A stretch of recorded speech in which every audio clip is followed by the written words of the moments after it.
गोर लगै छी। हम चमचम मैथिली गीत में अहाँ समस्त मिथिलावासी के स्वागत करै छी। आइ हम जितिया के गीत कहै छी तऽ अहाँ सब ई गीत जरूर सुनब देखब और हमर चैनल जे सब्सक्राइब नहीं केने हैब ओ हमर चैनल के जरूर सब्सक्राइब कऽ लेब और नीक लागे हमर गीत यदि तऽ हमर वीडियो के लाइक जरूर कऽ देबै। जय जितवाहन। सुनू जितवाहन भगवान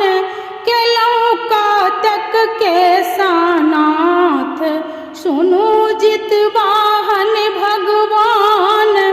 केलहुँ कातक के सानाथ, एकटा माहिया नाथ अइ नगरिया में, एकटा माहिया नाथ अहि नगरिया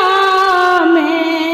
सुन के नाम आशुतोष भेल बहुत भरोस, सुन के नाम आशुतोष भेल बहुत भरोस, मन में आनियौ ने दोष आही बेरिया में, मन में आनियौ ने दोष आही बेरिया में, सुनू सुनू जितवाहन भगवान अहाँ किया भेलियै चांठ, अहाँ लिया ने कलंक आहि तिरिया के,